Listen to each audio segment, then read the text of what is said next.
Assalamu alaikum ekran aldidagi qarindoshlar, ko'rurmanlar. Uyg'ur tadqiqot instituti nomidan hammalarga o'tliq salom yo'llayman. Men Uyg'ur tadqiqot institutidan Muhammad edi. Bugun biz bu yerda hammalarga ma'lum bo'lgandek 10 oyninki bu yil 2020 yili 10 oyning 26sidan 29gacha Xitoyning poytaxti Beyjingda Xitoy 19. qitimliq 5. umumiy yig'ini içildi. Ve bu yig'inda asosliq Xitoyninki 14. 5 yillik plan ve 2035 nishoni o'ttirib qo'yildi. Buningki masalan 25 10. ayning 29. kuni bu axborot e'lon qilish yig'ini o'tkazib rasmiy buningki doklati chiqdi. Doklat 25 abzasdan tarkib topgan bu doklatniki qarasak 17 abzas iqtisod bilan munosabatlik.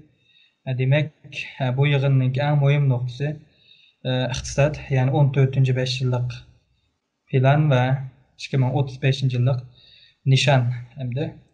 Şuna bugün bu munosabat bilan biz institutimizning mudiri, shundaqla Hacettepe Üniversitesi Edebiyat Fakültesi Tarih Bölümü doçent doktor Erkin Ekrem muallim. Erkin Ekrem muallim, hoş geldiniz. Hoş bulduk. Bundan başka institutimizdeki tədqiqatçılardan Nicat Turgun efendim. Nicat Turgun efendim, hoş geldiniz. Hoş bulduk. Bundan başka Amerika'dan institutumuzun tədqiqatçısından Mehmetcan Buğra efendim. Mehmetcan Buğra efendim, hoş geldiniz. Hoş bulduk. Bugün biz beraber şu Xitayninki 19. növbetlik 5. umumiy yig'in ve Xitayning 14. 5 yillik planı degan temada suhbat ilib bormoqchi. Biz boya deb o'tgandek, bu Xitoy bu qitim 19. qurultayning 5. qitimliq umumiy yig'ini, ya'ni Xitoy har qitimliq 5 yilda bir ilib beriladigan cho'ng qurultayning orasida odatda shunda 1. umumiy yig'in, 2. umumiy yig'in, 3. 4. 5. degandek 5 qitim yoki 6 qitim shunda yig'in ilib bordi. Mesela bu qitimliqninki 1. qitimliqi 2017 yili 10. ayda, 2. 3. qitimliqi 2018 yili 2. ay ve 3. ayda, 4. qitimliqi 2019 yili 10. ayda, 5. qitimliqi olsa bu yil 10. ayning 26'dan 29'gacha elib berildi. Hem de bu Xitoyninki bu yig'inninki kelib chiqish tarixi hamda tunji savolni Erkin Ekrem muallimdan şunu sorsak, hem de Xitoyning bu yig'inning kelib chiqish tarixi nima? Bu yig'inlar bu cho'ng qurultay bilan bu 1. 2. yoki 5. umumiy yig'in deganlarning qanday bir farqi var? Bu yig'inda alayda nimalarni so'zlaydi deganni bir Erkin muallimdan anglasak qani marhamat. Xitoy Komünist Partisi kurulgan yılı 1921. 1921'de şu birinci umumiy kurultayını açkan oldu. Ondan keyin her yıl birini açkan oldu. Ta ki 1928 geçe her yıl bir içildi. Ama 1928'de hemimiz bilimiz bu Komünist Parti'nin ki kurallık güçler isyan çıkardı. İsyan çıkargandan keyin Komünist hükümeti bularını birden yok etishga tirishdi. Şu vaqtida hamda Xitoyda Komünist Parti'nin umumiy yig'inini ochamag'achqa bir qitimliq shu Moskvada ochdi buni. Moskvaga boralaganlar amaldor bo'lib keldi bular. Misolga Mao Zedongdeklar boramadi. Boramagandan keyin buma nima saylan bilan emas, shuningla tayin shaklida bunga bir nima bir vazifa bergan bo'ldi.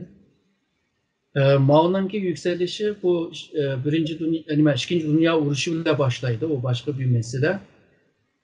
1928'de 1945 geçe Xitoy yig'ini açamadı. Komünist Parti umumiy yig'inini açamadı. 45. yıl 4. ayda şu hemimiz bilgendek Yan'da, ulanın merkezi Yan'da da açkan oldu. Ve onundan keyin bu içki uruş başlaydı hamda. Şu vaqtda bir içildi. Angacha uruş janglar devam qilg'achqa unimi yana achamag'an bo'ldi. 45 yılda içilgini 7. umumiy yig'ini. 1956 yılda ondan 8'incisini açkan oldu ve 1956 yıldan itibaren her 5 yılda bir içildiğen karar ağam oldu. Şununla 1955'ten bugünküce 20. yılsı tekrar 2022'de içildi. Hazırca muşu yığınlar için pil var. Evvelsiz de ötkendek muşu her bir çoğun partinin ki umumi yığınında yani bir kança yani küçük yığın içildi. Hem de Xitaylar aşındak ifade kıgaşka Uygurcusuma aşındak birinci umumi yığını, ikinci umumi yığını da bunda at verildi. Ama onda emez o umumi yığının birinci yığını, umumi yığının ikinci yığını da bunda düşünüş lazım. Xitaycıdan tercüme kıgaşka aşındak oluyor. Normalde her bir çoğun yığının içilişinde ondan evvelki umumi yığının ki ahırkı yığını da karar ilindi ve ahırkı o küçük yığını muşu kinki umumi yığınının tayarlığına çıktı ve birbirine bağlap kıldı. Misalga değil. 2017 yılı 10. ayda başta muşu 18. kurultayının ki ahırkı yığını içildi. İçilip la ya da umumi 19. umumi yığınını açımızda la bu çoğun yığını onun ulapla bağılgan oldu. Çoğun yığını yani 17. kurultay gibi 18. kurultay içildi de onunki 18. kurultaydan onunki 1. kurultay, 2. kurultay, 3. kurultayda 7. kurultaygacha içip 7. kurultay kelgen çağda 19. kurultayının içiliş bile bağlaqlıq. Yani başta 18. kurultayının ki 7. yığını içildi. Bu 7. yığını bağlapla 19. umumi kurultay içildi. Bu umumi kurultay içilipla umumi kurultayının 1. yığını içildi. Muşlaq jürüp yılda 5 ve yılda 7 kıtım açılır. Yakınki şu bir kança kurultayda 7 küçük yığın içildi. Ma 19. kurultayının 5. yığını ma o 10. ayda ahırda içilgan oldu. Muşu 2022 gece yani 20. umumi kurultaygacha yani bir 2 yığın kaldı. Kargancak'ta muşu her yılda bir yığın açılgan şey. Hem de her yığında yani umumi kurultayının ki aslındaki o küçük kurultayla nime meselelerini hal kıldığı digende hem de şu vaktada, şu devirde nime mesele moyun bolsa esasen aşını kılır. Ama normalde 5. 6. 7. küçük kurultayda devletinin ki siyasi, kanun, iktisat, harbi digendek muşu meselelerge bekere köngül bölüyor. Ondan evvelkilerge misalga partinin ki tüzümü, partinin ki nizamı, disiplin digendek aşılarını müzakere ediyordu. 5. ve 6. yığın muyumrak oldu. 7. küçük yığın hem de o kinkeleki umumi çoğun yığının tayarlığı boğaçka ona hesap kılmıgan takdirde yani çoğun yığının tayarlığına hesap kılmıgan çağda şu 5. ve 6. yığınlarda devletninki mukumluğundan devletninki iktisadi terakkiyat geçe, harbi meselesi geçe, tarım meselesi geçe hem de çoğun meseleler müzakere kılındı. Bulupma asas kanun bilen münasebetlik boğanlarma şu 4. 5. yığınlarda bulundu. Yani çok müştak bulduğu da ölçemlik emez.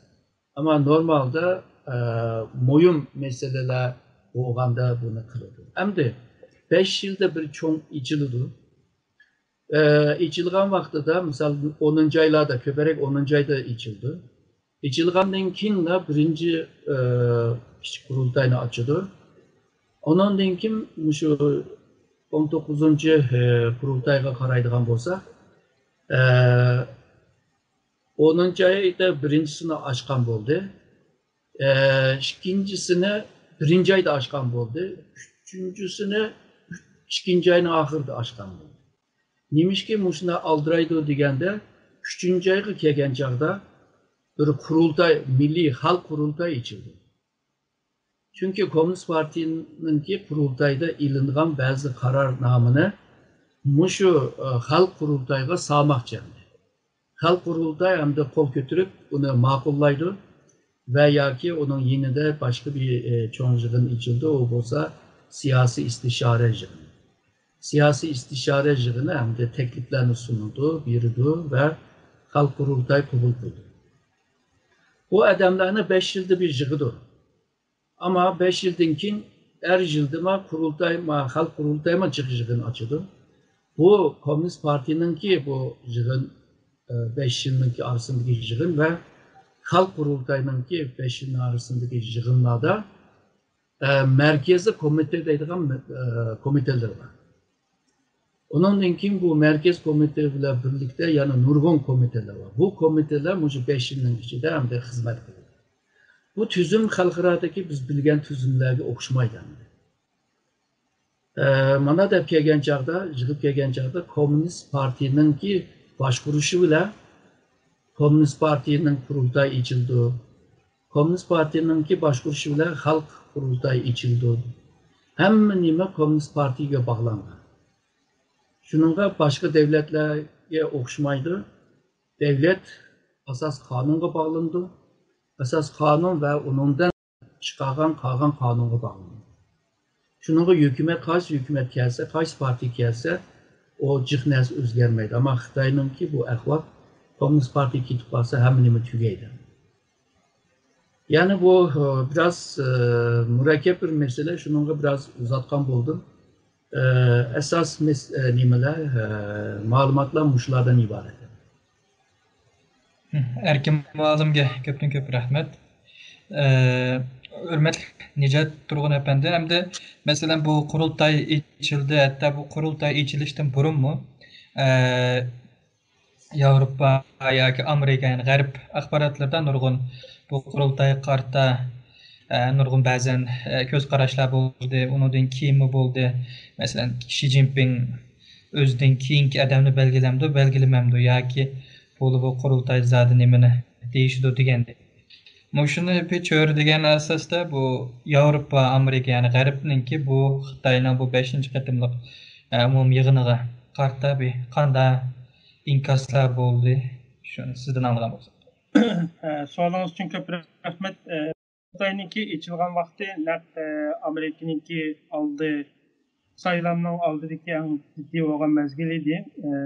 Bu yig'indan keyinmi Amerika tarafından uçuk bir hükümet tarafından bunun uçuk degan nima yo'q, ama Amerikadagi tadqiqotchilarningki bunun bergan ko'p qarashlari bor. Buningda ba'zi nuqtalarni olqishlagan bo'ldi. Masalan, Xitoyniki o'zining bazini sirtga yetishni targ'ib qilishni tanlashi bu qatam qiziqindi. Andan keyin ekologiyalik bu yeşillik taraqqiyotining oldi qo'yish misollar olqishga erishildi.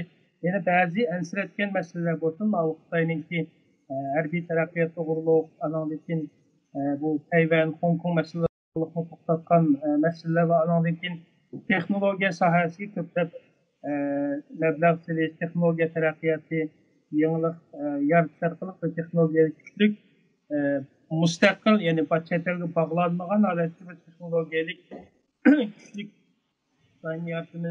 Xitoy davlatini yaratimiz degan bu noktalar G'arb mutaxassislarininki dikkat itibarını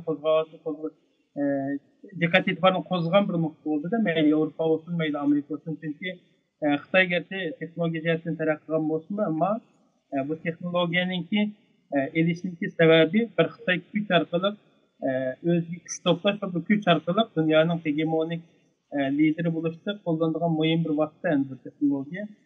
Bununla özünkini taraqqiylash bilan birga G'arbga tayinlayotgan ba'zi texnik sohalarda buningdan ayrilishi Xitoyninki nimasini ko'rsatilgan bu G'arb matbuotlarida, G'arb mutaxassislarida eng jiq to'xtalgan nuqta bo'ldi. Ondan yana bir nokta bo'lsa, garchi buning asosiy nokta iqtisod to'g'riliq bo'lgan bo'lsa-mu, ammo xavfsizlikka 20 qatimdan ortiq to'xtalib o'tdi bu oxirgi chiqargan.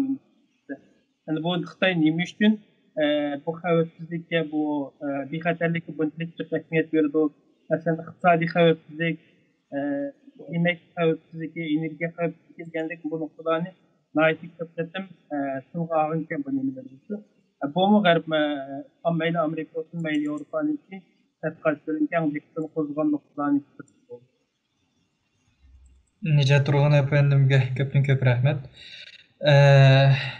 Hürmetli Mehmetcan efendi, hem de bu biz bay dedik bu yığınınki en asaslı nimesi 14. 5 yıllık filan ve 2035. yıllık nişanda. Bu 14. 5 yıllık plan hem de bu Xitayninki her 5 yılda bir 1953 yıldan başlayan her 5 yılda bir hani iqtisadi plan hem de bu yığında mı bay degandek en ahirda e'lon qilgan dokladnimi mutlaq ko'p qismi iqtisod bilan munosabatlik dedi. Ammo boshqa vaqtga biroz o'xshamaydigan yeri bu qitimqi nimada masalan Xitoyninki iqtisodining ish sur'atini bu seviyede saklayımız ya ki mesela 6 bilen 5 bilen 6 yarım arası ya ki 4 bilen 5 yarım arası degandek manda aniq bir sonliq ma'lumot qo'ymadi hamda bu iqtisodning ishi yoki nurg'un iqtisodiy ko'rsatkichlarga bak aniq bir ma'lumot qo'ymay yaxshilaymiz, a'lolashtiramiz, o'stiramiz degandek gaplar o'tib ketdi. Buning sababi nimada mesela? Bu dastlabda bir asosiy bir ko'rsatma shaklida o'tirib qo'ydi dastlabki aniq sonliq ma'lumotlarni o'tirib qo'ymadi. Ammo bu yerda masalan 2020 yili biz holliq saviyaga umumyuzlik yetdik degan gaplar bor. Asosiyatni yetdik degan gaplar bor. O'ninki endi sonliq ko'rsatkichlari u ma'lum. Ham 2035 yilga borgan vaqtda andan taraqqiy topgan yuqori kirimlik davlatlarniki saviyasiga yetamiz degan gaplar bor. Uningmi mayli aniq bo'lsin bo'lmasin, uning ba'zi sonliq ma'lumotlari o'lchamli ma'lum. Shuni asosan ba'zi bir qandoq nishonga yetmoqchi endi biz o'zimiz yoki analizlar bor bu vaqtda. Masalan, Xitoyniki holliq saviyaga yetamiz deb 2020 yilgacha planlagan planida GDP'nin kişi başına kelgan GDP'ni $3000 yetkizish.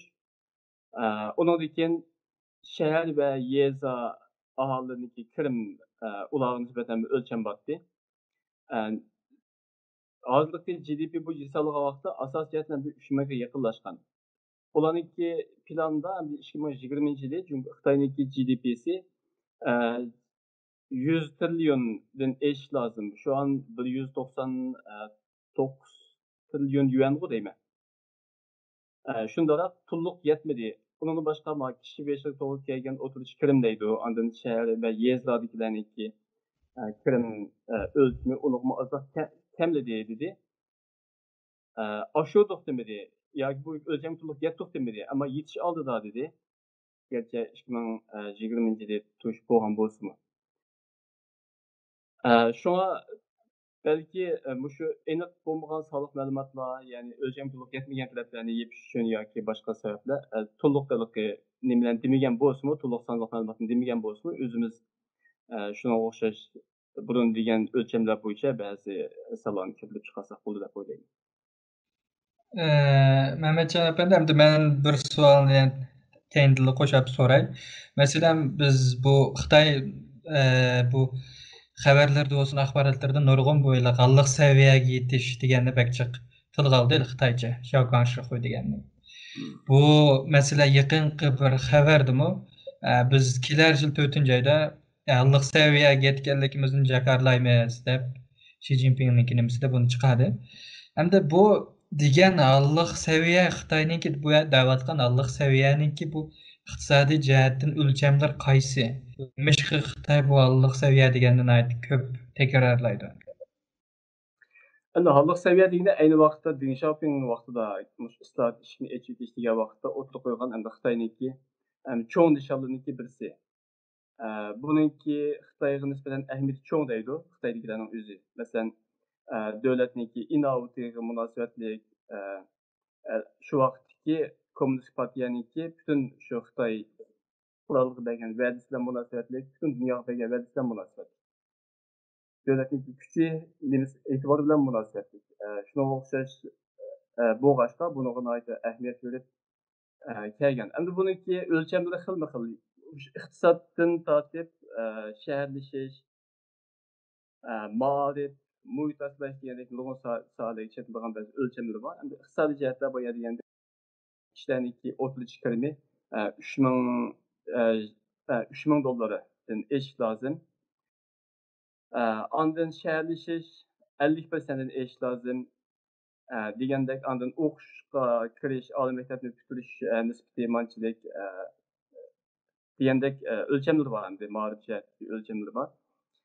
Buning ichida endi boya degandek bu shu GDP'ning kishi beshiga kelgan GDP kirimi 3,000 dollar atrofida bo'lganligini, 3,000 dollardan sal oshganligini ta'kidladi o'zining soliq ma'lumotlariga asosan. Undan keyin shahar shunday bo'lsa-mu, lekin o'zining soliq ma'lumotlarida ko'rsatyapti. Shahardagilarniki, ya'ni Xitoy shahar fuqarolarining kirim nisbati taxminan 18,000 yuandan sal ortiq 18,800 go deyman. Bu yani 3,000 dollar seviyaga yetdi dedi, ama yezdikilarniki nüfuslarniki kirim seviyesi taxminan 8,100 etrafında. Yani şehir nüfusundan yez nüfusuniki ortasındaki fark nihayet köp. Ondan başka şehirleşke 50% fuqarolar şehirleşidi o 2020 yılda bekitdik. Bunun içinde şu 2020 yıllık statistikada olan iki rakamda taxminan 56% fuqaro şehirleşti. Yani şehirleşme nisbeti 56% deb e'lon qildi. Bunun da asas ölçem yer to'xtadi. Shunday bo'lsa-mu, yani eng az deganda yana 40% odamniki yillik kirimi, yani 8,000 yuan atrofida.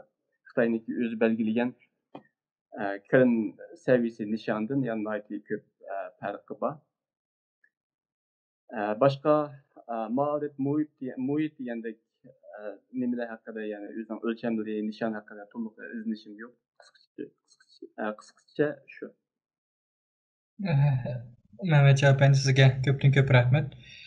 Endi Erkin muallim sizden yani bir sual sorsak. Mesela Xitoy bu yig'inda mesela medeniyet kuruluşunu küçeytiş, medeniyet yumuşak gücünü güçlendiriş degan gapni alayida ta'kidladi. Endi bu yerda Xitoyning da'vatgan medeniyet yumuşak gücü nimani ko'rsatadi? Endi Xitoy nima uchun bu medeniyet yumuşak gücünü kuchaytirish deganni unda ko'p ta'kidlaydi.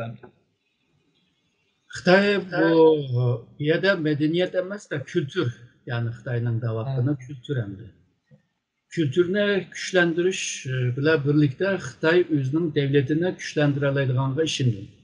Chunki Xitoyning boshqa davlatlarga o'xshamaydiganligi va yuksalib kuchli davlat bo'lishininki jarayonda uningki medeniyeti, yani kültürning arqa planda bo'lganligini ve hem xalqlar bilan o'xshamaydigan, hem Xitoyni cho'ngaytiradigan, ko'rsatadigan bo'libmi Xitoy millatininki bu itibarını, obrazını tuzadigan shu kültür bo'lg'achqa kültürge ahamiyat beriladi. Misolga 17 bu birinchi qatib kültür qudratli davlat degan ufqni 17 qurultayda o'tirib qo'ygan.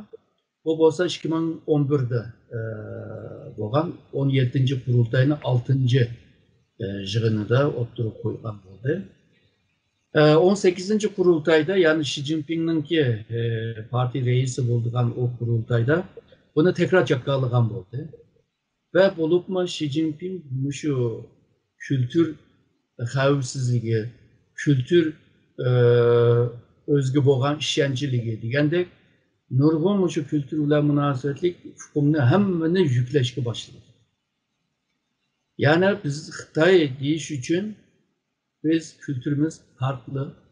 Şununla bizning kültürümüzge hürmet qilsa, kültürümüzge hürmet qilganda millatga hürmet qilgan bo'ladi deb, mushta ko'z qarashlar bor.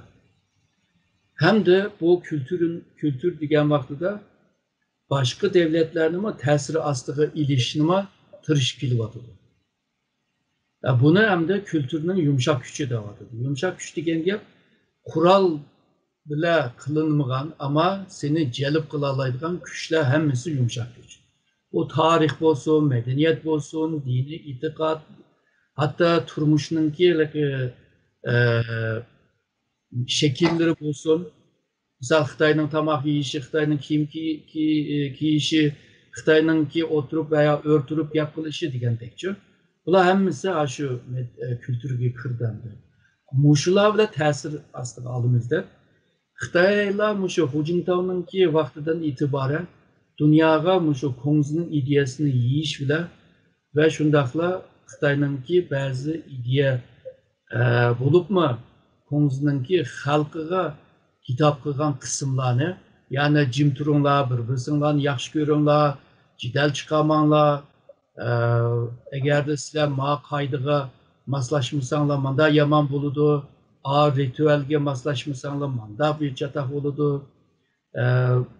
bu axloqqa moslashmasanglar, anda bo'ladi deb bu xil narsalarni xalqiga deyotgan narsani dunyoga demoqchi. Ya'ni dunyoga deyish bilan Xitayninki merkezde bo'lgan bir hokimiyat bo'lganligini qabul qildirish. Chunki Kongzining ideyasini hukumat bu boshqarish chetida xalqiga qarshi dedim.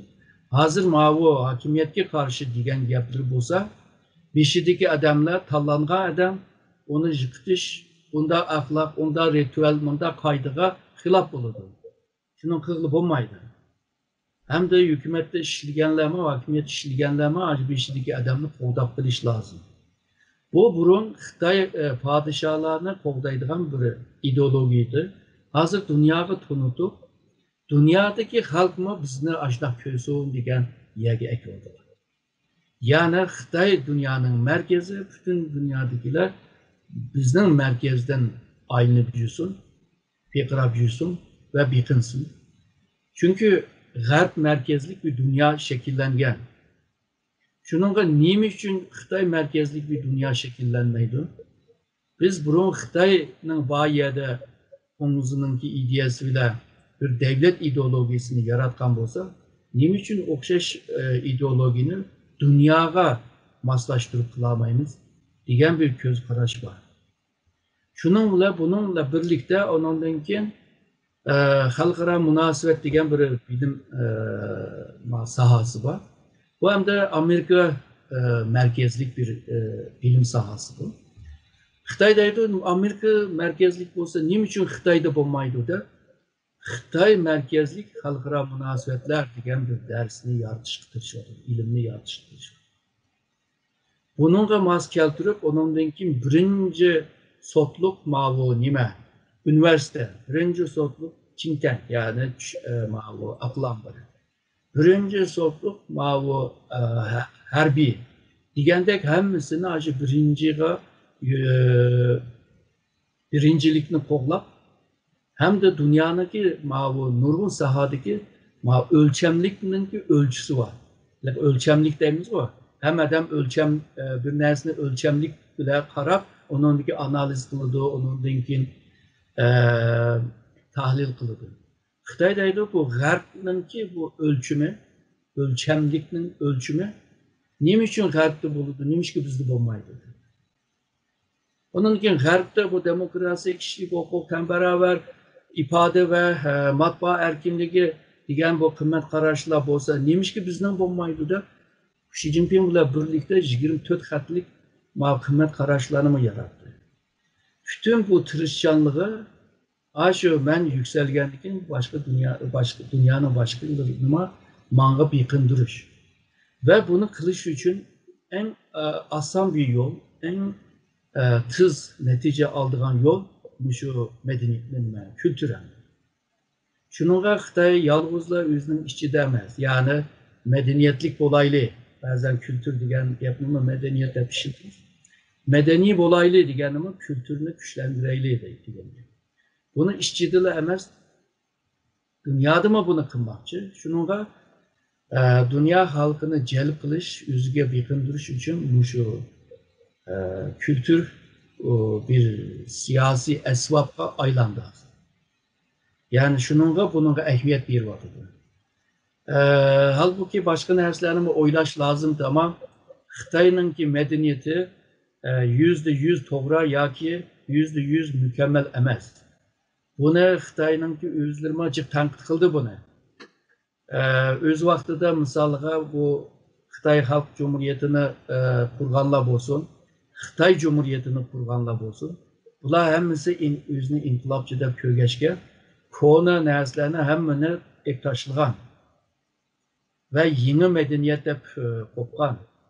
Ama hazır şu kona medeniyeti yeniləb dünyaya setişdə tırışıdı. Bunu hem de setiş için çokum bununla bir ambalaj, yani sırt görünüşünü yasap çıkış lazım. Bu sırt görünüş hem de zamanıvi buludu. İşçideki neyse yani konu neyse. Öz vaxtıda mavu nime Xitay'nınki solcu yazgıcı Lu Xunhua qattiq tanqid qiladi Xitay'nınki bu kültürünü. Ve 1980'lerde Tayvanlık bir Xitay Oyan degan şu Xitay'nınki rezil nerslerini hemini yiyizip muşunda bir kültür bulamdı da. Hem de Xitay'ını yaxşı tanımasa Xitay deganınki 5000 yıllık tarih var, medeniyeti degen toşak, bayaşat o bu deydi. Ama tanıgan sırı işçide kançılık zehir ve kançılık yamanlıkını mı tanıyalaydı. Şununla Xitay bunu hata kıldı degenim müşüm. Ertügün halkıra bunu tanıp gitti bunu derdi. Tanıp ketken vaxtıda Xitay anandan kim bunu yığıştırışma kıyın buldu deb oylayman. Köpten köp rahmet muallim bu naytdi. Yaxşı bek qimmatli uçurlar bo'ldi. Hem de Nicat efendim hem de sizden sorsak mesela bu yığının muhim bir temisi yani yenilik yaratish. Xitoy bunu uzundan köp ta'kidlayotdi. Yenilik yaratish kuchini oshirib, fan texnika va ilg'or texnikada mustaqil holda o'zini kuchlantirish deganni alohida ta'kidladi bu qitim. Mesela bu Amerika bilan bo'lgan bu nimada Huawei'ning Zhongxing'ninki nurg'un jazo alinishi bu Xitoy qattiq bir zarba bo'lgan bo'ldi. Hamda Xitoyninki bu nemishqa buni ko'p ta'kidlab hamda bu fan texnikada o'zini mustaqil holda kuchlantirish deydi. Masalan, Xitoy bu ilg'or texnikada ko'p ilgariladi hamda burungi Xitoyga qaraganda. Ammo bu ilgarilashning ko'pinchisi xalqninkini o'g'irlash, josuslik qilish, xalqninkini kopyalash yoki ilg'or texnikaga sahib bo'lgan chet el shirkatlarini setib olish, ularning texnikalarini o'g'irlash degandek bu yo'ldan keldi hamda. Hamda Xitoy hamda ama Avrupa, Amerika bu davlatlar, g'arb davlatlari buni his qilgandan keyin buning qarshi har xil qonunlarni chiqaryapti. Chiqarib Xitoyninki bu qilmishlarini oldini olishga tirishyapti. Ammo shunday qilgan vaqtda ham Xitoyninki bir hozirgi siyosiy tuzilmasi bu bir sirtdan kelgan cheklim bor. Yana biriga ichidan bu Xitoyning bu siyosiy tuzilmasi, Xitoyning bu fan texnikada o'zi kuchlantirish, o'zini yangilik yaratish kuchini oshirish degan mush narsalarni amalga oshira olamdi sizcha? Sonuçta rahmet. Endi texnologiya degan bir kuch, bugünkü ve kelgusi dunyoninki bir kuchi. Amerika'nın bugünkü Amerika'nınki siyasi iqtisodiy kuchdan boshqa texnologiya kuchi bor albatta. Xitoy 2050-yili dunyoga jahongir davlat bo'laman deb o'zining bir vizyonni qo'ygan davlat. Ya'ni xalqaro munosabatdagi Mersheimerning bir degan nimasi bor edi. Davlatlar odatda o'zining kuchini to'plab nimasini xavfsizligini saqlashlarga qolmasdan davlatlar yana hegemonik liderlik kuchini hosil qilish uchun mavjud hegemonik kuch o'rtasiga tahdid qiladi deydigan nim bor. Bugungi kundagi Xitoy Amerika o'rtasidagi munosabat hegemonik yetakchilik rolini talashayotgan bir kuch bunday ahvol ostida texnologiya deganimizdek muhim rol o'ynaydi. Bu sababdan Xitoy bundan bir necha yil burun texnologiyaga mablag' sarflab texnologiya şirketlerine nim qiliqlikda davlat ishidan yordamni berib, ularning kengayishi, taraqqiy qilish uchun çoğun yardımdan kılgan. Paralelette Amerika bilen 2018'den keyin Amerika bilen Xitayning ticari urushining boshlanishga ergishib, texnologiya sohasidagi to'qinishlar yuz berishga boshladi. Ya'ni Xitoyniki bu texnologiya texnik şirketlerinki Amerikaniki ichki bexatarligi, fan texniki ve muhim uçurlarınki sırkı o'g'irlanishi Xitoy tarafidan. Andan keyin Xitoyninki ba'zi o'z ehtiyojli bo'lgan texnikalarni elish uchun mesela Yevropadagi ba'zi texnik şirketlerinki hassadorligini setib olish orqali ularni u yerdan olgan texnikani qo'sh liniyalik ishlatish. Bu narsaning sababi de bu mayli Amerikaning olsun, mayli Yevropa ittifoqining olsun, ularning diqqatini qo'zg'ashga boshladi. Bo'libmi bu Covid bu Xitoy virus mezgilida dünyanın iqtisadi çöküşü başlayan mezgilde bir zarbi uchrash mezgilde. Xitoy buni texmo kengaytib, bunda şirketlarni setib olishga, nima qilishga urindi-da endi. Bu diqqat qo'zg'agan lekin buningki cheklamasini mesela Yevropa ittifoqida olsun, Amerikada olsun Xitoyning şirketlarga jazolash, cheklim qo'yish, hatto Sharq Turkistondagi zulmga moslashgan yordam bo'lgan Xitoy şirketlarini bularni jazolash listasiga olish orqali Xitoyning texnologiya sohasidagi kengayishni, kuchlanishni tormozlashga urindi. Yevropa ittifoqida bo'lsinmi, ularning şirketlerinki bu texnik şirketinin Xitoyga yordam bermaslik ve pay chekining setilmasligini to'xtatgan bunday ahvollarni ko'rdik. Yani bu orqali Xitoyning ma'lum mezgilda tizginligi bo'ldi. Xitoy gerçi taraqqi qildirgan bo'lsinmi, ammo yana chet elniki texnologiyasiga, bilimiga ve odamlarga ehtiyoji var. Yani bunu deyish orqali o'zining ichidagi innovasyon, yani yenilik yaratish orqali bu texnologiyani kuchlantirish orqali deganda u so'zda deganda ikki narsani deylik mustaqil bo'lish va o'z-o'ziga tayinish texnologiyasi deyapti-ku. Bu yerda mustaqil bo'lish degani g'arbninkidan tamamen mustaqil holatda o'z oldiga bir texnologiyalik nimasini yaratish va o'ziga o'zi tayangan holatdagi bunda bir texnik nimasini yaratish demakchimdi. Bu yerda hem o'ziniki vizyoni hem tashqi davlatlar bilan bo'lgan munosabati bu ikki omil bularniki mustabir nima ilishiga sababchi bo'ldi deb qarayman. Nicat Turg'un efendim köpten köp rahmet. Hem de Mehmet efendim sizden sorsak bu Xitoy bunu da mesela 2035 yıllık nişanı deb buni nayt köp o'ttirib qo'ydi. Hem chet el matbuotlarda buni nayt köp tilg'ilindi. Bu 2035 deb. 2035 ga borgan chaqda kishi beshiga to'g'ri keladigan kirimni o'ttir hal taraqqiy qilgan davlatlar bilan teng saviyaga eklimiz deydi. Bu o'tiral taraqqiy qilgan davlatlarning saviyasi qaysi saviya masalan? Hem Xitoy buni sizningcha endi qila oladimi 2035 gacha? Yani o'rta hal seviyede taraqqiy qilgan, yani kirimi o'rta hal seviyede taraqqiy qilgan davlatlar deb ayrim birlik kelgan bir o'lcham yo'q bilishimcha. Endi har qaysi davlatlarniki o'rta hal seviyelik deb ayrilgan o'lchamdan o'xshamaydi. Endi Xitoyniki deganida ba'zi bir Yevropa davlatlarini misol qilsak, masalan, Yangi Zelandiya deymiz, Gollandiya deymiz yoki Yevropadagi iqtisodiy taraqqiy qilgan davlatlar, Shimoliy Yevropadagi davlatlar.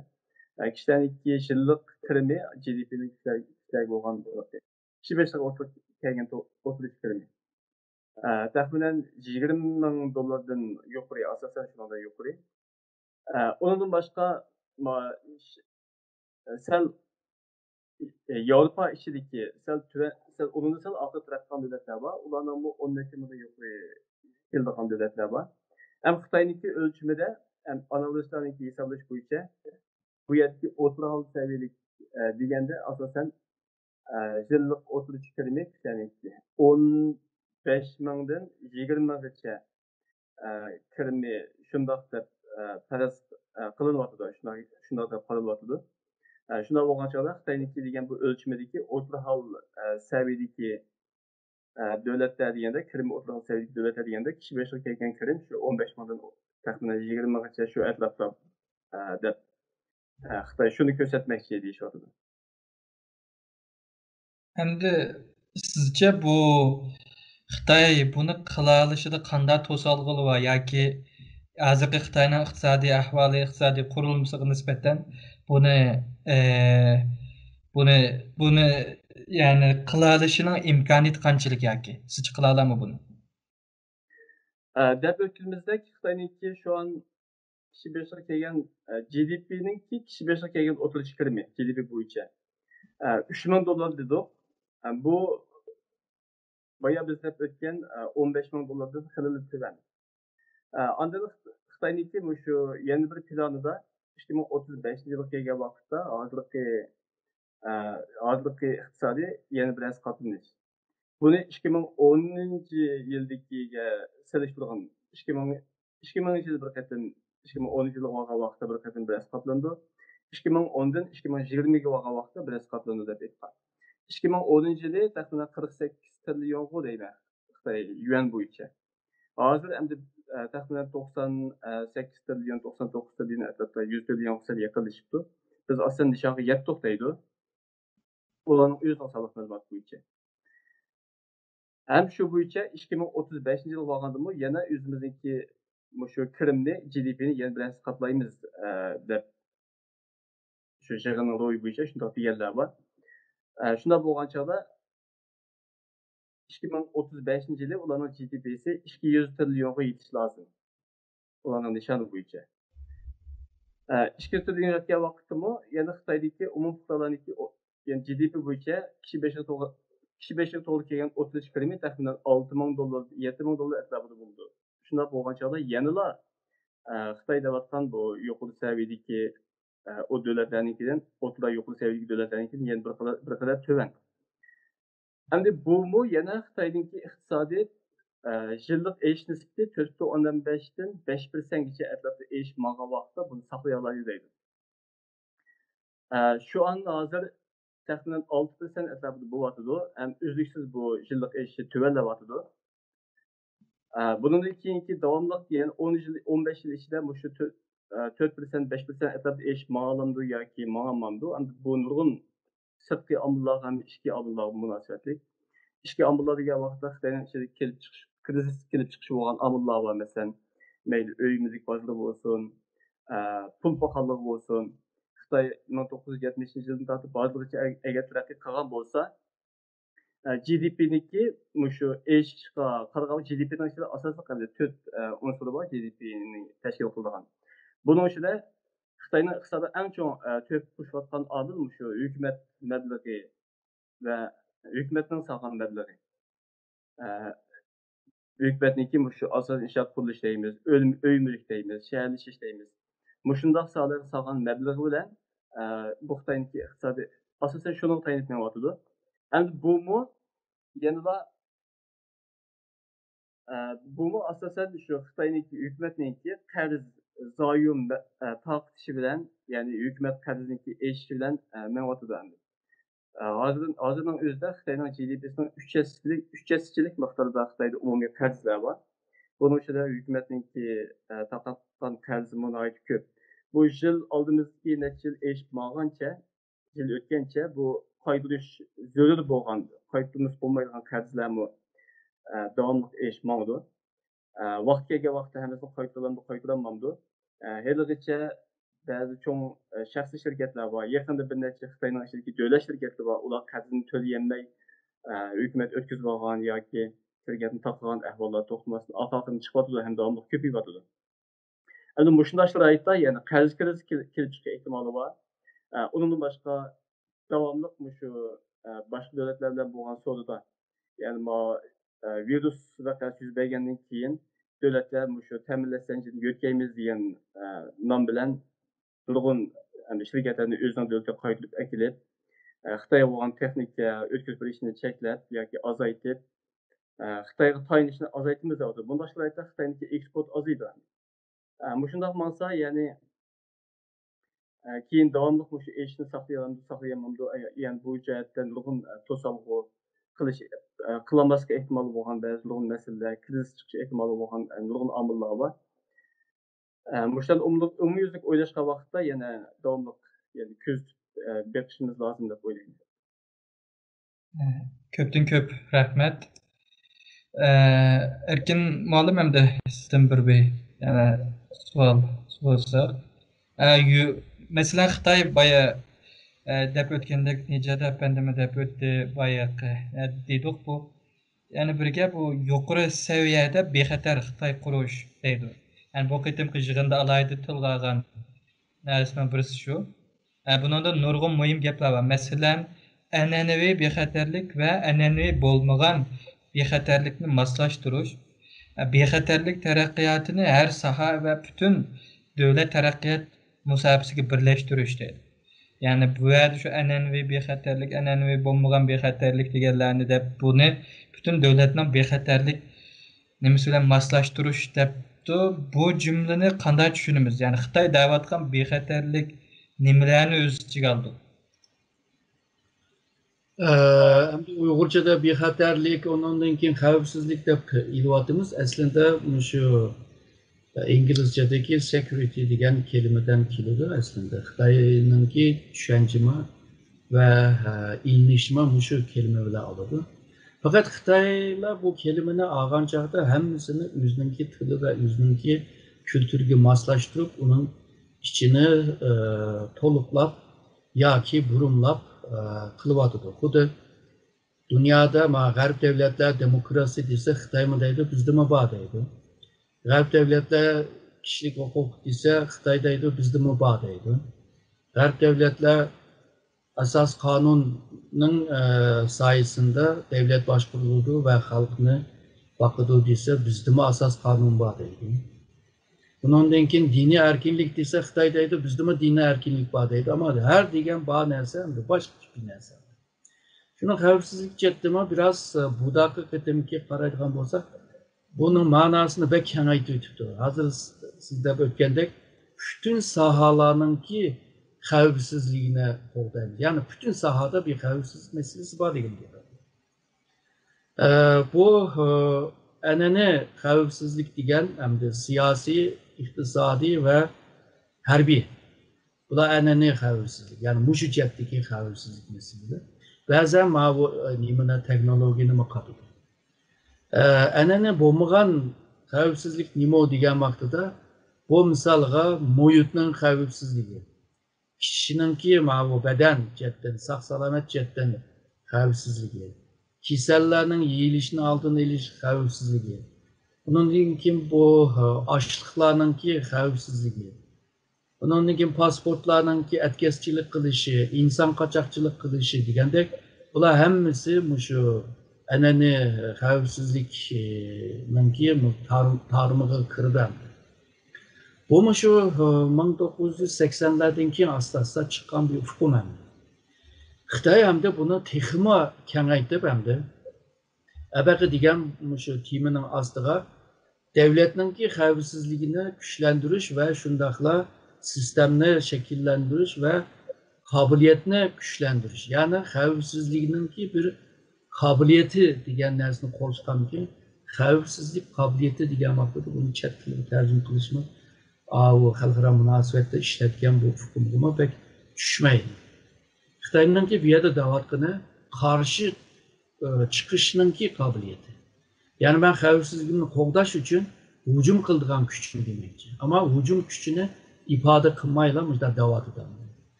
Shuningga bu Xitoyninki hozir kommunist partiyaninki xavfsizligi qo'g'danishi va hozirgi davlatninki tuzumi sistemininki qo'g'danishi, hozirgi davlatninki qurilmasi, ya'ni partiya boshqaradigan bir davlat qurilmasi va bu qurilmaning qanday qo'g'dab qilishi hammasi shu xavfsizlik ism bilan qo'yyotidi. Ben deb o'tdim, boshqa davlatlarda misolga partiya kelgandan keyin o'zininki program bilan davlatni boshqarib, ma'noda yaxshi boshqardi, tekrar saylanlaydı, o yaxshi boshqarmadi, undan keyin saylandan yo'qoladi. Xitoy partiyaning va hukumatining shunday bir xalq tarafdan saylanmaganchiqqa bilamiz. Mushuni qo'g'dab qilish uchun xavfsizlikning ichiga kirgan gapda. O Amerikada yoki Germaniyada partiyaning xavfsizligi degan vaqtida boshqa bir ma'no chiqadi. Ya'ni partiya markaziy binoni qo'g'dab qolaylik, partiyaliklarni qo'g'dab qolaylik, partiya a'zosini degan bir ma'no chiqadi. Ammo Xitoyda Komünist Parti, umumiy partiyaning qo'g'dab qilishi va shundaqla Xitoyni boshqaradigan haqqini qo'g'dash lozim degan gap. Shuningga huquqni, hokimiyatni, tuzumni, partiyani ve parti ideolojisini xavfsizligini qo'llab qilish lozim deydi. Bunun yine de başka nersin var, misalga torlarının xavfsizligi, bu garipliklardan var. Ama tor xavfsizliginin içinde düşmanlarının ki hücum kılışının aldığını iliş diyen kabiliyetini var, bu xavfsizliğinin içine ilgilidir. Bu xavfsizlik şundakla devletin büyüyüşünün aldığını iliş xavfsizlikteydi. Misalga evvel dedik, iktisadi xavfsizlik ve ticaret xavfsizlik. Ticaret diyen xavfsizlikni işletmektir. İktisadi sebeplerine xavfsizlik yaptı. Bir adam da açlık, enerji ve şundakla bu stratejik ham maddenin ki xavfsizliği. Onundakin su ambarlarının, tok elektriklerinin, onundakin bu enerjinin ki lineleri, hatnaş, xat yezish ve uçurni qo'llab qilish degandek hammani qaytib turdi. Bu yerda yana bir narsa bor, shu pul muomalasi sohasindagi xavfsizlik debdi. Undan keyin bu yerda burun deb baxmagan bir narsa hamda xalqninki jinining xavfsizligi. Yani canini qo'llab qilish. Xitoyda bilimiz yani hem cemiyette İnsanlar bir günah ölüp ketken ahvallar var. O yalnızlık Xitay'da emas, misalga başka Şarkı Türkistan'da, Tibet degandek yerlerde insanların xavfsizligi yok hem de. Hem adam xatarlik astida yaşayapti. Şunu insanın cini bilen münasebetli xavfsizlik bir yağan bir gap bo'lib qoldi. Fakat deydi biz insanlarni qo'rqitishga qara biz şu dünyaya cemiyetke mesulat sunuş degan tercüm kılalayımız. Yani public goods deydigan bir hukm var. Yani menle yaxshi emas, meningki kabiliyetim, paydam ve meningki bayligimni başkaları bilan o'rtoqlashishni men degandek public goods deb ifoda qilindi. Xitoydaydı hazır insanların cinini qo'llab qilish xavfsizligi bu bo'lsa, shunday bütün dünyaya sunulgan shunday bir menfaat, shunday bir o'rtoqlashgan menfaat. Halbuki bu xalqaro munosabatlar bu sahada yani bu bilimde bu hukm bor narsa. Yani Xitoy buni shunday budama aşınacak alan sözler. Cemiyetinki mukumluğu ve xavfsizliği. Mukumni qo'g'disak xavfsizlik paydo bo'ladi deydi. Shunga bu cemiyetninki bazı xalqninki haqlarini qo'g'dab qilish deydi. Aslında bular şu yaxshi bir qonun bo'lsa ve bu qonun icraat qilingan bo'lsa, albatta degan nurg'un xavfsizliklar hal bo'ladi. Fakat şu gaplarning arasındaki gaplarga dikkat qilgan bo'lsak, Komünist Partiya şu boshqurtilgan bo'lsa, albatta degan sizlarning degan xavfsizliklar hammasi hal bo'ladi. Degan yerga kelyapti. Demek ki Komünist Partiya qonundan yüksek degan. Aslında başka devletlerde albatta degan bazı xavfsizlikni qonun bilan qo'llaydi. Ama bu yerde hem de şu partiyenin ki üstünlükünü köstüş için hem de bu halklar bunu bilip kalmasın deyiş için gaplarını biraz aylandırıp biraz yüşürün kılıp hude kanun devlettek kanunga maslaşıp hareket kılıvatkan ya ki başvuruvatkan bir devlettek düşendirvatır. Yani jığıp kelgen çağda Xitoyninki bu xavfsizliklar hammasi Komünist Partiyaning boshqarayotgan hokimiyatning xavfsizligidir. Xo'sh. Erkin muallimga ko'p rahmat. Endi Nijat apandi sizdan yana bir savol so'rasak, masalan Xitoy bu qatim 14-5 yillik planda bu qatim qilgandan zamonaviy sanoat sistemasininki taraqqiyotini tezlatib kuchlik bir Xitoy davlati qurish, ba'zi masalan yangidan gullanayotgan strategik ahamiyatga ega kasblarni taraqqiy qildirish deyapti. Masalan biyo fan texnikasi, yangi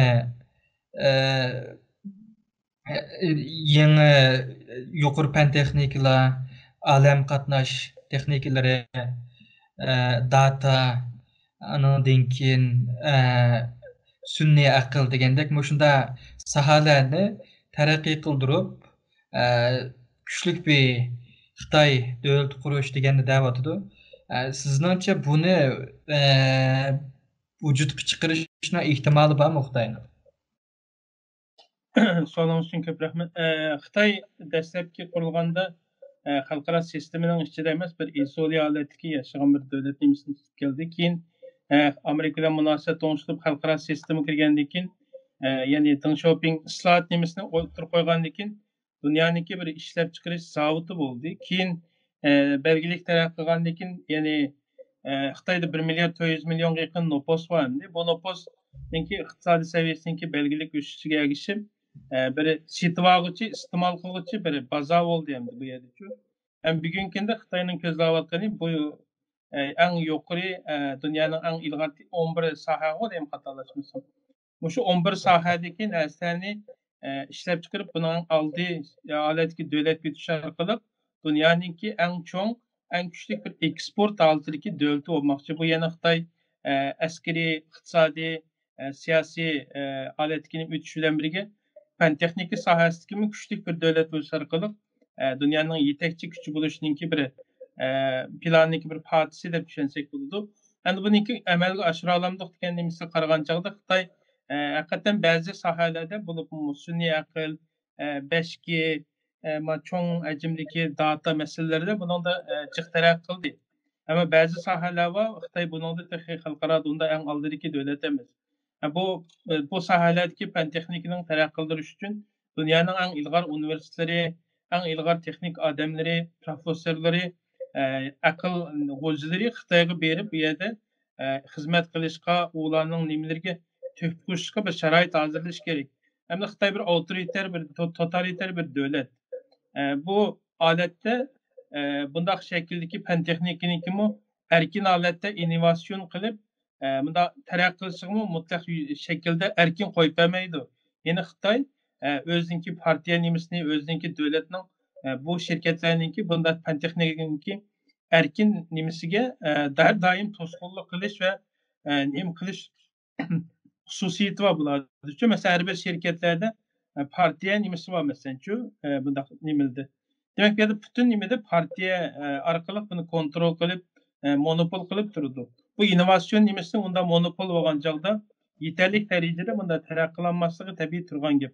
Analikin abay degenden dünyanın ilgar adamları kiriş gerek. Xitayning onda iqtisodiy, onda siyosiy tuzumi, onda qattiq kontrol holatda, onda taraqqiy qilmagan, yaxshi bo'lmagan holatda eng ilg'or odamni u yerga berib, unda töhfə qo'yishi natayin. Bu sabablarni aytgan chog'da Xitoyninki bundan nimani qisman sohalarda erisha olish mumkin, belgilik kelishim mumkin. Ammo mutlaq dunyoniki eng cho'ng fan texnikasiniki eng kuchli davlat va eng cho'ng eksport qiluvchi davlatga yetish nimasi bu test deb qarayman. Nejat efendim köpten köp rahmet. Mehmetcan endi sizden yani bir sual bilen devam qilsam. Masalan, Xitoy yaqindan buyon bu nihoyat muhim bir narsa. Masalan, Xitoy yaqindan buyon davlat ishchi aylanishini asos qilib, qo'sh aylanish bo'yicha taraqqiy qilamiz deyapti. Bu yig'indimi buni alohida ta'kidladi, ya'ni hisobotimi shu davlat ishchi bozorini, davlat ishchidagi ehtiyojni cho'ngaytirib, davlat ishchi aylanishni asos qilgan qo'sh aylanishni nima qilamiz deyapti. Balki davlat ishchi aylanishi yoki qo'sh aylanish degan bu gaplar bu yaqin hozir jiq chiqyapti. Buni bir tushuntirib bergan bo'lsangiz. Bu yerda davlat ishchi aylanishi deganda asoslig'i men sirtqi omilniki ta'siridan shuna bo'lishlar degan uqib qo'ydi deb o'ylayman. Bulubmu Xitoy endi oldingi 30-40 yildan buyon asosan shu arzon mollarni ishlab chiqarib, eksport qilib, undan boshqa yana shaharlashish qurilishi degandek hukumat qarz taqib inshoot olib berib degandek shu shaklda iqtisodiy yuqori ko'tarib keldi endi. Bu ikki amilniki Xitoy iqtisodida GDP'de egilgan nisbati yuqori. İste'molniki, ya'ni Xitoydagi fuqarolarning umumiy iste'molniki GDP'de egilgan nisbati boshqa davlatlarga qaraganda alohida tuban. Yani Amerika deymiz, Yevropa deymiz, iqtisodiy kuchli davlatlarniki GDP'si qarasak, shu xalqning iste'molniki GDP'de egilgan nisbati xilli yuqori. 50-60% yetadiganlar bor, uni yuqorilarmi bor. Yani ular silishtirgan vaqtda Xitoyning alohida tuban. Yaqinqi yillarda andan Xitoydagi shu ishlab chiqarish tannarxi yuqori ko'tarilyapti. Bundan boshqa virus boshlangandan keyin davlatlar ta'minlash zanjirini yo'tmaymiz, Xitoyga beqilib qolmaymiz, masalan ishlab chiqarishlar degan nomlar bilan zavodlarni Xitoydagi zavod o'zining davlatiga taalluqli zavodlarni qaytib kelishga chaqiryapti. Hem Xitoy bilan boshqa davlatlarniki siyosiy, diplomatiya jihatdagi aloqasi buzilyapti. Bunda bo'lgandan keyin Xitoy burunqidek eksport Xitoyni iqtisodni gullantirish tez, yana birisi o'zidagi davomli yana qarz taqib ishga ishlab chiqarishni davomli qarz taqib shu qarzga tayanib inşaat qurilish yapıyordu. Onun tayanıpla bu GDP'ni aşırımız ise bunun için qarz taqib vaqtda töleyiş lazım hükümetler. Töleyiş için köpünçe ahvalda yani üz pul taqib töleydi. Neticede pul pahalığı davomli aşırı önemli. Şu an Xitoydagi bir qadar sağlam bo'lgan yo'l yanıla Xitoydagi fuqarolarniki iste'molni yuqori ko'tarish. İste'molni yuqori ko'tarish orqali GDP'ning ichida iste'molninki egilgan nisbini yuqori ko'tarish. Bundoq bo'lgan chog'da ondan sirtqi bozorga tayanib qolmay, qarzga tayanib qolmay yana o'zi yana ko'plab ishlab chiqarib, o'zidagi fuqarolar uni iste'mol qilib degandek iqtisodiy o'sishni o'zi bilan belgilagan nishon bo'yicha aytmoqmiz demoqchi. Endi bu shu davlat ishchi iste'molni oshirish deydi. Masalan, sizcha hozir bu mayli Yevropa, Amerika bo'lsin, bu Xitoyningdek bu nihoyat cho'ng bir bozorda bu bozorga ehtiyoji va ham necha vaqtdan bu bozordan pul tepyotidi. Nima qiladi? Bu Xitoy hamda biz o'zimizningki davlat ishchi nimasini oshiramiz, ehtiyojini davlat ishchi nima qilamiz degan chog'da bu davlatlarning manfaatiga daxlisi bo'lamdi. Bo'lgan chog'da bularning munosabatiga ta'sir etmaydi. Bevosita ta'sir yetmaydi deb o'ylayman. Masalan, davlatlar boshqa davlatlarga bo'lgan eksport azaygan vaqtda iqtisodni oshirishning bir yo'li shu o'zidagi iste'molni oshirish. O'zidagi fuqarolarningki maoshini yuqori ko'tarsa, kirimni yuqori ko'tarsa, undan keyin iste'mol bo'ldi. Uni qanday qiladi? Bu vaqtda konkret bir planni ko'rmadik. Yaqinda Xitoy undan boshqa umumyuzlik iqtisodiy birlashma deydigan bir birlashma qurdi. Bunun ichida Avstraliya va Yangi Zelandiya degandek, Yangi Zelandiya masalan Slovakkiya jihati bo'lsin yoki bo'lmasa Bexrada jihati bo'lsin, Amerika bilan yaqin ittifoqdosh. Avstraliya Slovakkiya jihatini siyosiy jihatdan Xitoyni tanqidlayapti. Nurg'un Uyg'urlar masalasida bizning vatandagi lagerlar masalasida Xitoyni tanqidlayapti. Xitoy qolish kayfiyatlari kuchli. Ammo iqtisodiy masalaga kelgan vaqtda Xitoyningki shu Xitoy qurgan shu iqtisodiy birlashmaga yaqinda imzo qo'yib, unga a'zo bo'lganligini bildiryapti. Nima ish degan vaqtda bu Yangi Zelandiya, masalan Avstraliya bu davlatlar Xitoy bilan bo'lgan savdoda asosan aktiv balansda, ya'ni Xitoyga eksport qilgan narsalar Xitoydan import qilgan narsalardan ko'p. Avstraliya asosan bu har ikki davlat asosan o'zininki kan boyliqlari, qimmatli metal degandek narsani Xitoyga eksport qildi. Ba'zi ko'mir degandek yaqilg'u energiya mahsulotlarini. Ondan yana bu Xitoyning birlashmasiga a'zo bo'lgan davlatlar Yaponiya, Koreya degandek yanıla biraz yani siyasi strateji biraz raqobat davlatlar bor.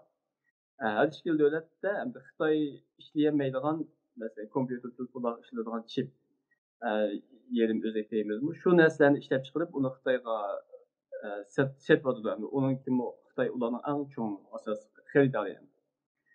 Bu jihatni aytgan vaqtda o'sha tijorat jihatda u davlatlarniki Xitoyga ehtiyoji bor. Şuna siyasi cihetten sel ba'zi bir sürgüçler bo'lsin, tijorat jihatdan yana hamkorlik shunday bir birlashmani quribdi. Endi Xitoy o'zininki ishidagi iste'mol tayinimiz degan vaqtda endi u davlatlardan Xitoyga keladigan narsalar aslida Xitoy o'zida yo'q yoki ishlamaydigan narsalar. Xitoy o'zininki ishga iste'mol oshirgan vaqtda u davlatlarniki endi manfaatiga Xitoyga bo'lgan eksportiga bir manfiy ta'sir etadi deb qaramaydi. Ko'pdan ko'p rahmat. Erkin ma'lum hamda Xitoy davlat mudofaasi bu yig'indimi alohida tilga oldi.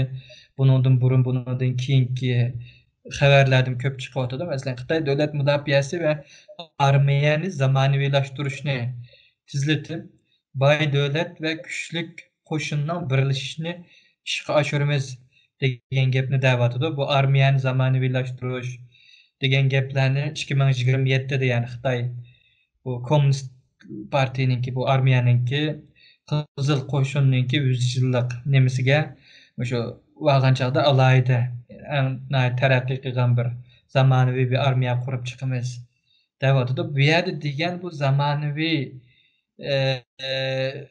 armiya degan zodi nima? Xitoy nima uchun bu zamonaviy armiya qurib chiqish deganni bu ko'p ta'kidlaydigan bo'lib qoldi.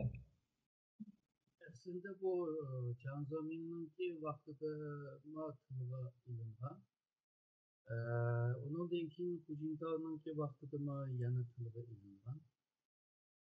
Hazır endi Xi Jinping bekerek tilga ilyapti. Çünkü Jiang Zemin ve Hu Jintao'nun vaxtida Xitoy bugünküdek şu xavfsizlik jihatdan bunchilik tahdidni his qilmagan. Ama Xi Jinping'inki vaxtida bu tehditler güçleniyordu. Bu yalnızla Amerika'dan emas. Kelgüsünde NATO'da buluş mümkün, onundaki devletlerde buluş mümkün, Hindistan, Japonya, Vietnam degende. Ve işçidenme kiliş mümkün. Şununla bu xatarlikni, tehditni güçlü hissetkeşke ve bu tehditlerini yo'qotish uchun çokum zamonaviy bir armiya buluş lazım. Degan tushunchada. İkincisi bu teknoloji bilan mandatını güçlendirgen bir harbiy buluş lazım deydi. Yani bir armiya buluş lazım deydi. Efendim deb o'tdi, bu teknolojinin hammasi Xitoyning qo'lida emas. Ba'zi narsalar Xitoyning qo'lida, ama yüksek teknoloji degan teknolojilar yo'q Xitoyda. Bağ teknolojini terakki kıldırıp yoki bağ teknolojiden başka bir narsalarni ishlab chiqarish, başka bir aksesuarlarni ishlab chiqarishda Xitoy yaxshi hamdi. Yani mevcut teknolojini en yaxshi ishlatalaydigan devletning birisi Xitoy. Fakat buna 40 yıl bo'ldi. Xitoy hozirgacha shu Türkçe degan vaqtida yarı iletken, yani bu teknolojini, yani Uygurcası yerim ötküzgüç deydik ya buna. Bunu hazırlıca tekrar kılandı. Bu neyse hem arplanda hem de poyuzda tezlik poyuzda hem de kalkan roketlerde işitildiğin nesler bunlar. Misalga bunu hal kılamaydı ama misalga değil, o uruş arplanının ki motoru bile kalkan hareketke saldığan caylarını bağlaydıgan şu nime esvapla var. Misalga hazır hiç işlep çıkaramaydı, bunu Ukrayna'dan alırdı mesela. Tik uçardıma ağacında ahval var. Yani hazırgacha uruş arplarının motorunu işlep çıkaramaydı. İlgar uruş arplan demekçi. Şununla Xitoyda bu ikinci hem de şu zamonaviy armiya degan şu teknoloji bilan bezlangan yoki uningla qurilgan bir armiya demekçi. Yani harbiylar hammasi teknolojini ishlatalaydigan ve harbiylarmi teknoloji misalga mayli uçak nima arplan bo'lsin, urush arplan, mayli kiyimi bo'lsin, mayli sun'iy amra bo'lsin, hammasida hamda yüksek teknoloji bilan qilamiz degan gap. Üçüncüsü hamda hozirgi zamonaviy urushga qarshi bu Xitoylar 1900 91'de şu Irak ve Kuveyt uruşidan keyin Amerika bir uruşni yarattı. O uruş bolsa Ikkinchi Dünya urushidan keyin yepyeni, hech kimga o'xshamaydigan bir urush jang stilini yarattı. Xitoy yashadan ko'rdi. Ikkinchisi bu 95-96'da bu Xitoy Tayvanga tehdit qilgan chog'da Amerika bunga aralashdi. Aralashgan vaqtida ikki uçak kemi ve shu necha ming askerler tezlik bilan shu Tayvan boğazıga kelgandan keyin Xitoy tushundi biz Amerika bilan musobaqaga kiramaydi ekanmiz deb undan keyin shu texnologiyaga esilmasak bo'lmaydi degan bilan birlikda yana jangni hem havada hem denizde hem quruqlikda 3 katlamda 3 sahada birlikte hareket qila oladigan bir armiya demoqchi. Yani zamonaviy armiya. Dördüncüsü bo'lsa bu Xi Jinping yani jang qilgandan keyin jangni tutib ola oladigan armiya degan gap. Hamda Xitoyga hujum qila oladigan, Xitoyni tahdid qila oladigan boshqa bir davlat yo'q deb o'ylayman Amerikadan boshqa. Onundan kalsa Rusya var, Hindistan var ama Xitoy ularni yengalaydigan holda endi. Takabul turup zaman bile yengalaydi. Yani zamanı uzatib turib yengalaydi endi. Shuningga bu yerdagi jangni tutilish degan gap aslında Amerikaga qarshi deyilyapti. Bunda bir askerini yetiştirish undaq asan emas endi.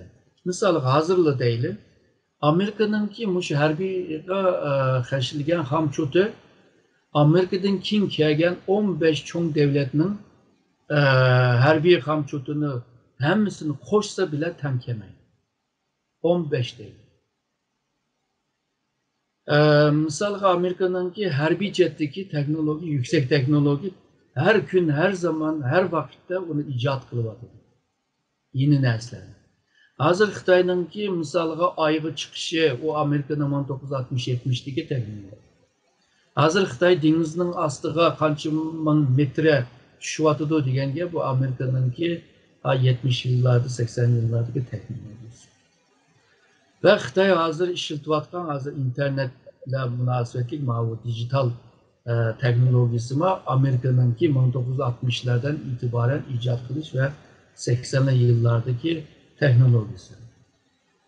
Şununla bu Amerika ile tang buluş biraz kıyın ama Xitoyninki Kore urushidagi ko'rsatgan bir xil urush stili var. Yani Xitoyning o'zining gibi bilan inson dengizi bilan urushimiz. Yani dengizde tsunami yaratıp insonningki o'limi bilan ularninki insonni isrof qilishi bilan anıga karşı çıkalaymayız deb. O da Mao öz vaqtida Sovetlar İttifaqı şu Xitoyga bir jazo berayli deb atom bomba atmoqchi edi. Mao buni bilib olgandan keyin deydi bizmi darhol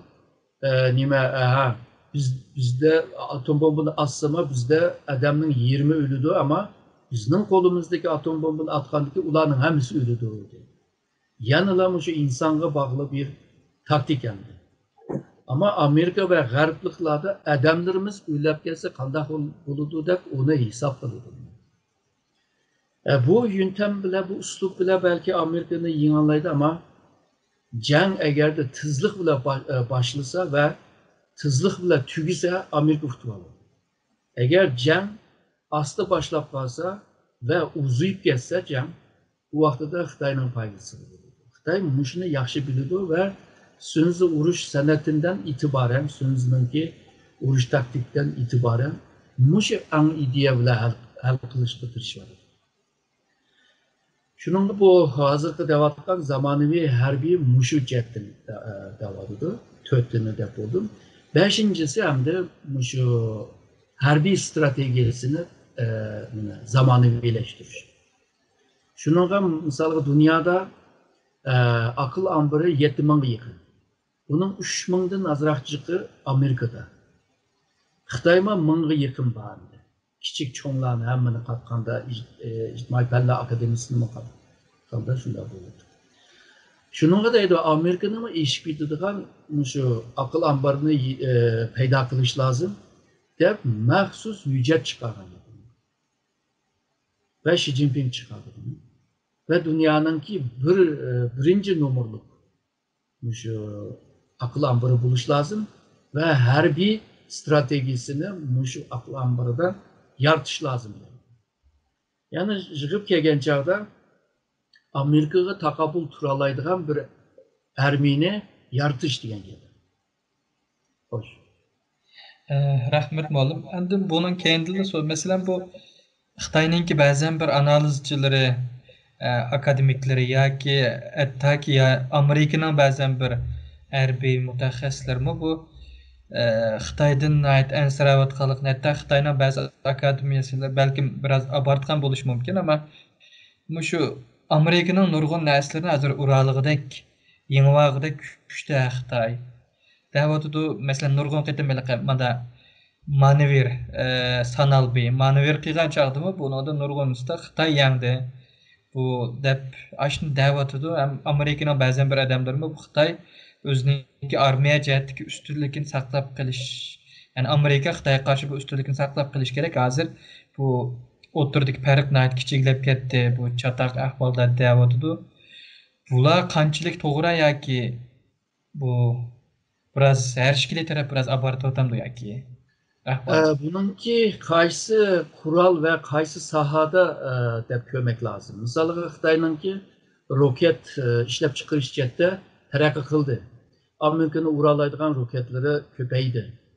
O'ttir menzil ve bu kıtalar arası menzilde bo'lgan roketler var. Bu roketninki beshiga atom bombani taqsa ki hazır atom bombani kichiklatishmi bir texnologiya.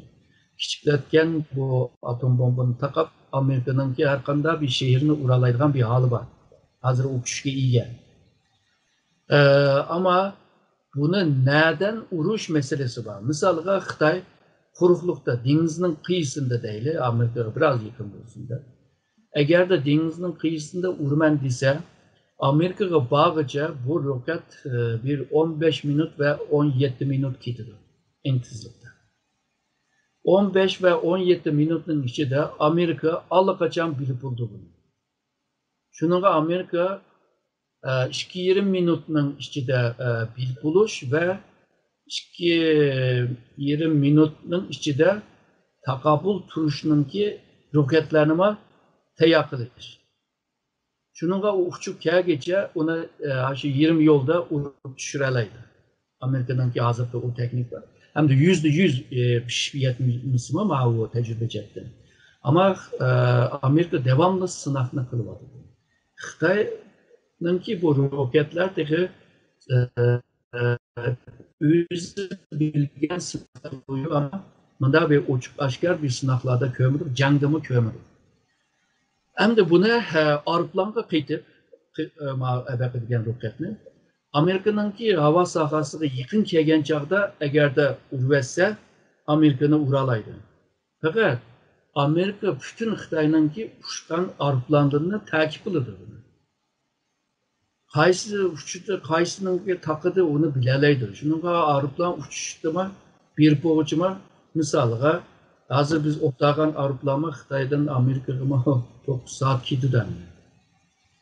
Shuni Araplarni yetkazma yan bo'lmaydi. Hamda eng muvofiq yer hamda sun'iy amra, ya'ni havo bo'shliqlarga yerlashtirish. Buni hamda Amerika dunyo aylanib kelgachga o sun'iy amra tik şekilde Amerika'nı uralaydı. Ama sen üyege yerleştirgenki Amerika mı onu bilip aldı? Çünkü Amerika'nınki şu hava boşluktaki kurallar Xitay'dan üstün. Yani sen yerleştirip boğucu belki şu hava boşlukta urvidalaydı.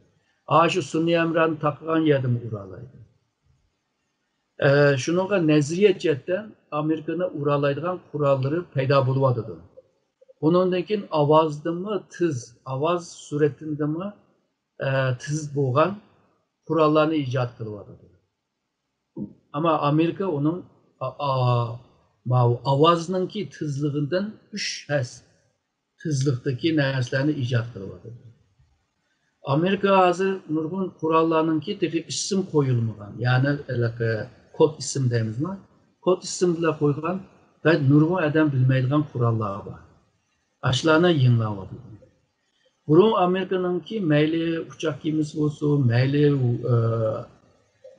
uruş ferkutları olsun, uruş aeroplanları olsun, bula Muşu Sovyetler İttifakı'na karşı bir konsept, bir düşünce bile icat kılındı.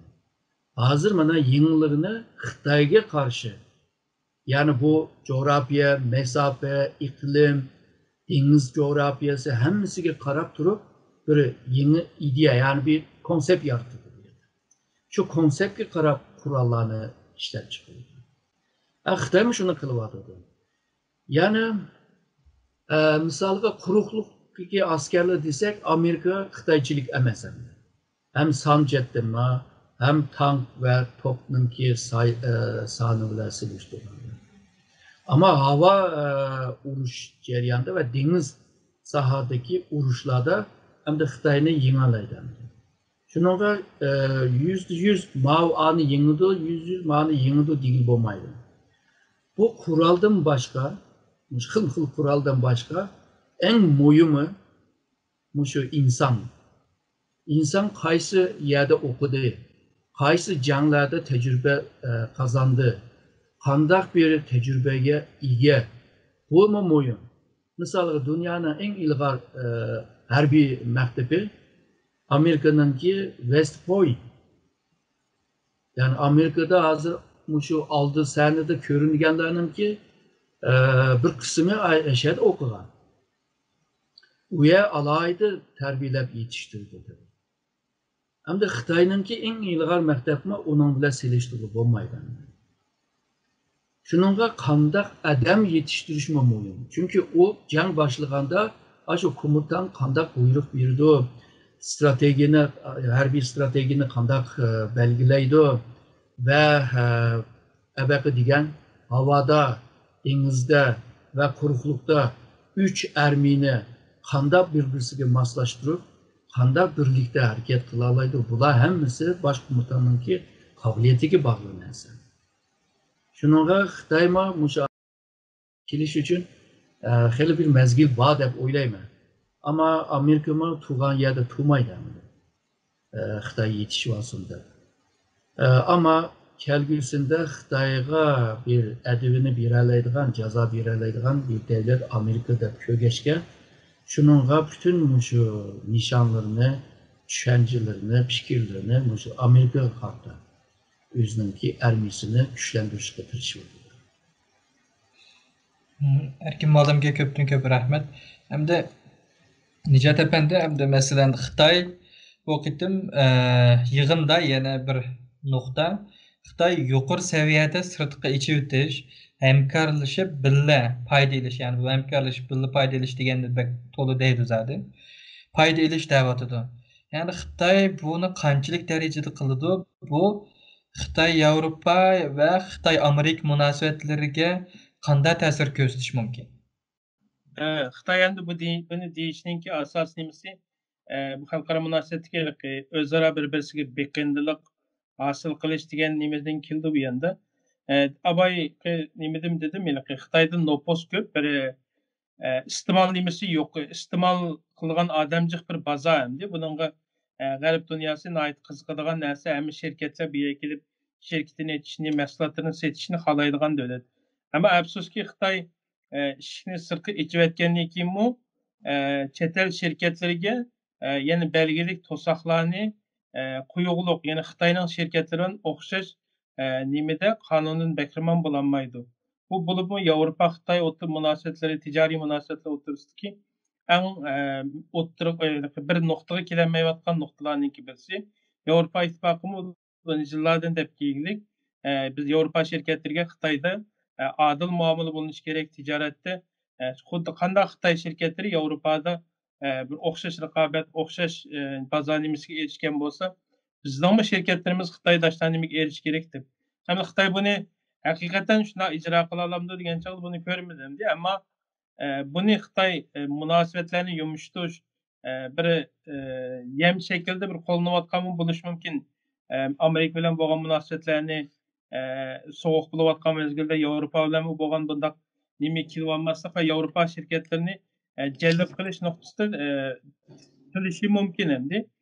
Buniki qanday ta'sir ko'rsatadi degan chog'da bu yerdagi Yevropa Xitoy munosabati bo'lsin bu ticari hamkorlik bo'lgan bilan sistemlik jihatda bular endi raqobatchi chunki Xitoy bilan Yevropa İttifaqı'nınki davlat kurulma sistemisinde bir yerde bir raqobat var, qimmat qarash masalaları var, texnologiya masalaları var. Bular yana bularning o'rtasidagi bir raqobat. Amerikaningki nimasida bo'lsa, bular strategik raqobatchi deb ta'riflayotdi bir-birini. Bular albatta bu yerdami yana ticari munosabatga kelishgan taqdirdami texnologiya, qimmat qarash, yetakchilik roli bu jihatlardagi to'qinishlar sababidan yana munosabatlarninki normallashish emas, yana davomli turda yiriklashib menish ehtimolligi bor deb qarayman. Neşet efendimge köptün köp rahmet. Erkin muallim hem de bir sizden en akırkı bir sual değil. Bu Xitayning bu qitimqi 19. navbatlik 5. umumiy yig'inida bu Şangay yoki Hong Kong yoki Sharq Turkiston va Tayvan to'g'risida nimalarni dedi yoki agar degan bo'lsa nima uchun dedi yoki demagan bo'lsa nima uchun bu masalani tilg'anmagan bo'lishi mumkin. Bu hazır degan bu meseleni tilga chiq olmadi. Bivas mundaylik jakalab qilmadi. Çünkü bu doklad neticede kiler yıl 3. ayda kurultayga sunmakçandı. Aşı vakti de bu dokladınki bütününü hemini köreleyimiz. Bence bu da eğer de bunu oturup koymagan olsa birisi şu iktisat meselesi, ikincisi xavfsizlik meselesi, üçüncüsü 2035'teki planlarını Maqetimki şu 5. kurultayda bunu aldı planga çıkaraylı deb oylagan bo'lish kerak. Fakat abaqi degan Hong Kong meselesi, Tayvan meselesi, Tibet, Uygur, Sharq Turkiston meselesi Xitoyningki hozir muhim meselesi. Nimişki muhim degan chog'da hozir Amerika va g'arbliklarni aralashayotgan bir mesele. Yani abay degan xavfsizlik degan o maddeye kırgızış lazımdı. O paragraflara, o bölümlere kırgızış lazımdı. O yerge kırgızıngenге qargan chaqda bir mezgil qarab turaylı degan bo'lish kerak. Yoki hozir o mo'yin meselene başta devalaylı degan bo'lish kerak. Üçüncüsü belki ben degandek şu kelar yil 3. ayda içildiğen kurultayga sunulduğan dokladda yani belki inik yiziş mümkün çünkü bu meseleden kutlamaydı. Belki de aldığımızdaki işki yılda yani işki kurultay mümkün. Yani 19. kurultayınki 6. ve 7. kurultayının iç mümkün. Şu kurultayının birisinde belki şu hazır diyen meseleler var. Şu vakti de değil diyen olsa buluşum mümkün de oylayman. Çünkü bu meseleden kutlamaydı berdi. Bunu bir şekilde bunu müzakere kılıp bunun kararını iliş lazım. Ama kandak bir karar meselesi var. Belki kıyınıp kalgan olsa gerek. Çünkü kandak kılımızda. Eğer kıyınangan olsa demek ki partinin işçi de bu meseleye karşı fikir ortaklığı olmadı diyen gel. Fikir ayrımcılık bağ diyen gel. Ve Xitay'ınki bu meselede kıyılanganlığını ve bununla karşı çare tedbirini yani tesirlik çare tedbirini tapamaganlığını mı görüyorsunuz? Bu cihetten diyen vaxtıda bence Xitay bu da kurultayda bunu jakalamagan bolsama bunun dikinki kurultayda buluşmuyor mümkün ya ki bu meseleni yüşürün bir şekilde hal kılaylı mı şu çetellikler bilmiyorsun da oylagan bo'lish kerak deb o'ylayman. Erkin muallimga ko'pdan ko'p rahmat. Mehmet efendim sizden bir sual so'rab shuni bilan oxirlashtirsak demoqchi hamda Xitoy bu qitimqi nimasida 14-5 yillik plan va 2035-yillik nishoni dedik. Buni ko'pinchisi iqtisod bilan munosabatli narsa, iqtisod, fan texnika, bexatarlik deganlar. Hamda bu jihatdan hamda biz boya bir necha savollarni so'radik, ammo masalan sizcha bu 14-5 yillik plan yoki 2035-yillik nishonda sizce Xitoy alayda sizning ko'zingizga chiqqan Xitoy mani debdi yoki manda bir narsani debdi degan bir narsa bo'ldimi? Yani sizce bir muhim nuqta, buna diqqat qilishimiz kerak deydigan. Endi iqtisodiy jihatni epetgan vaqtda iqtisodiyatdagi degan gaplarni ko'pincha biroz mujmal, aniq son-sifatlar, nishonlar, raqamlar berilmagan, balki keyin o'tib qo'yish mumkin. Ba'zi bir tafsilotlarni aniq deyilmagan. Yana birisi burungi yillarga qaragan chog'da ba'zi bir aniq taraqqiyot nishoni deymiz. Iqtisodiyotdagi masalan yillik ish nisbati o'rta yuqori saviyalik davlatlarga yetimiz debdi. Undan keyin 15 yildan keyin hozirga qaraganda bir hassa qatlanadi iqtisod degan gaplar bor. Shular bo'lgan chog'da hozir masalan 99 trilyon, ya'ni 100 trilyon yuanga yaqin desak, Xitoydagi GDP'sini 2035 bo'lgan vaqtda shu nishon bo'yicha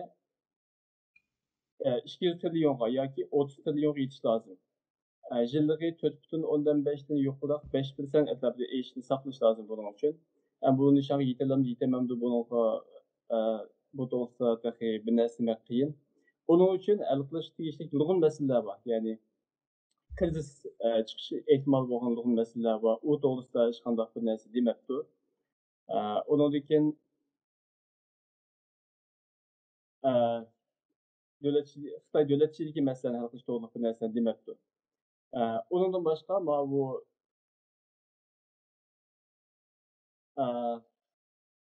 boshqa davlatlar bilan bo'lgan savdo munosabati haqida hech qanday bir narsa o'rtaga qo'yganda ko'rmadik. Bu masalani qanday hal qildi bilmaymiz.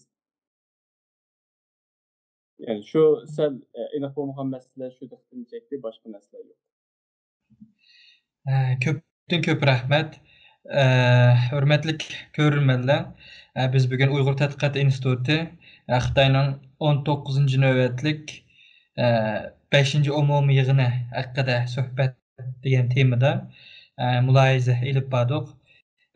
Bizning institutimizdan 3 tadqiqotchimizning qimmatli fikrlarini sundu. Bularga alayda rahmat aytamiz. Hamda bu bizningki qimmatli ko'rurmanlarimizga alayda rahmat aytamiz. Kelar qatimqi programmada ko'rishguncha hammanglar omon bo'lg'aysizlar. Rahmat.